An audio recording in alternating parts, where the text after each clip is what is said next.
Back now with Jon Doemmel, the candidate for Winnebago County Executive. You've got a 4-point plan. One of the points is communication. You say you want to open lines of communication. Is there a problem there? What do you want to do there? There is. I think it's two-way. Number one, government needs to be able to listen to citizens. We have to be able to find our ideas from the base. I mean, that's kind of the point of America and our style of a republic, is that we elect representatives to listen to us and kind of carry out our vision, not necessarily the candidate's vision, but the constituents that he represents.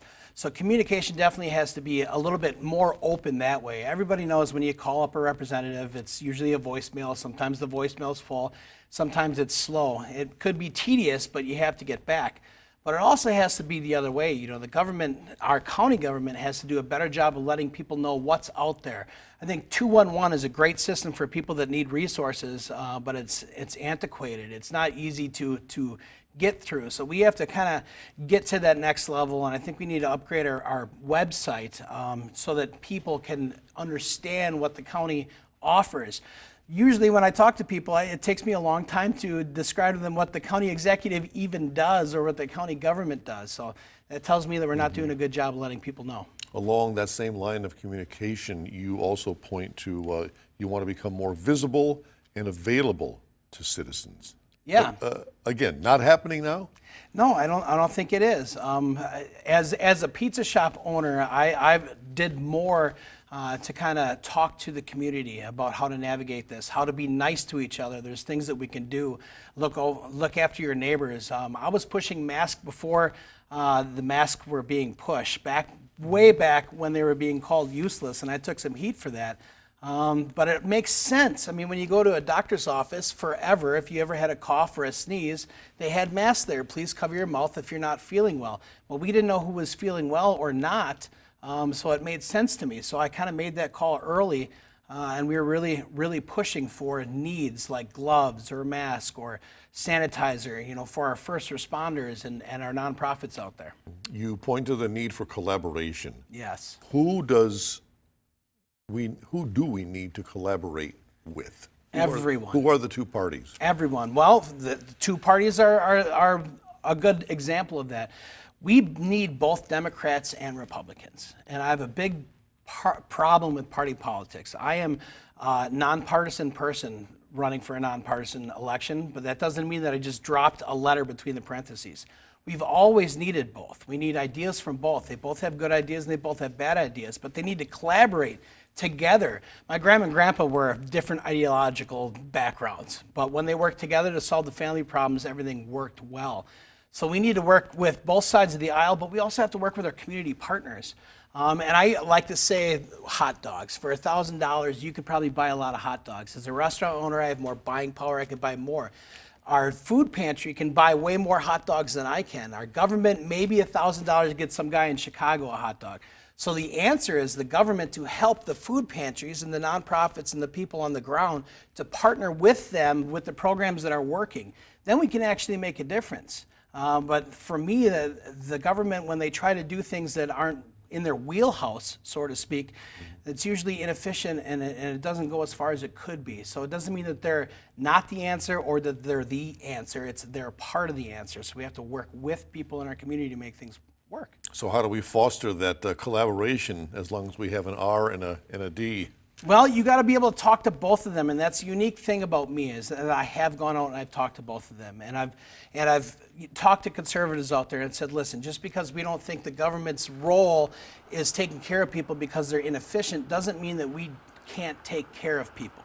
Like, we still have to step up as citizens to look after our neighbors, and we have to encourage that. We have to encourage people being genuine again and being part of the problem. And, you know, when I talk to the liberal friends of mine, and I convince them that sometimes these programs aren't working, and we have to have a little bit more of a personal touch. When people are hurting and they need help, we have to be able to help them. But if people are just abusing the system, we have to be able to acknowledge that too. That doesn't mean we cut them off forever, but we have to have conditions. It can't just be, I'm going to give you this because. There has to be conditions to be met. For people to actually better their lives. And if conservatives would figure out if we can actually help people get them all the way to the beach, we can turn a drain into a gain. Everybody wants to be a contributing member of society. They just need the tools to get there. And you talk about citizen engagement. Yes. What do you mean by that? What do you want citizens to do? To get out and check on your neighbors. We started up, I started up a Heroes of Oshkosh group, right? Which actually we have a great team behind it. And what it is if somebody needs a bed and somebody has an extra bed, we can connect the two. We'll actually go out and bring a mattress to that person. We did that, we started up 2 Decembers ago, and we've been able to deliver over 1,000 mattresses for free to kids that were sleeping on the floor before, 600 washer and dryer sets, refrigerators, couches, kitchen tables, you name it. We've been able to help people out, even with car repairs, just as neighbors helping neighbors again. And I think when we look at societal problems, we need to realize that society can be the answer to those too. It's not always government. Government should be a help in that. They should be a partner in that, absolutely. But it's not all on them. We have to do a better job on ourselves too. Where do you see Winnebago County going as far as growth? As far as growth? What do you see? What do you envision? Housing, housing, housing, housing. We are so far behind on housing. We don't fix housing, none of it matters. That should be the number one goal. The number one goal above everything. If you don't have affordable housing, if somebody is climbing out of poverty, they have nowhere to land. If you don't have workforce housing, you don't have a workforce to grow industry. So you need housing, you need people, you need taxpayers. So we need to work on that. We need to work on that really quick. We're behind the times on that.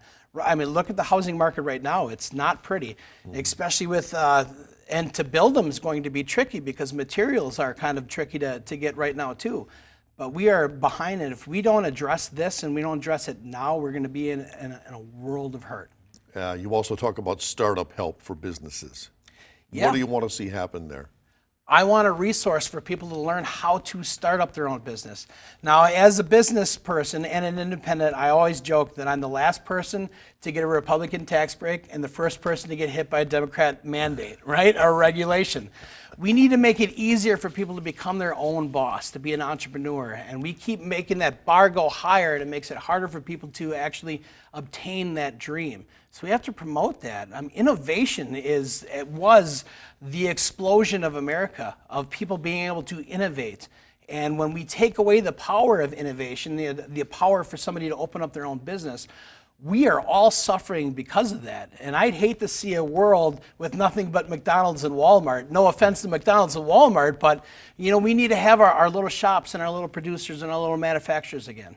And how would you intend on attracting people to come to Winnebago County, to come to Oshkosh? I did that through my stint as the chairman of the Chamber of Commerce Board of Directors in Oshkosh.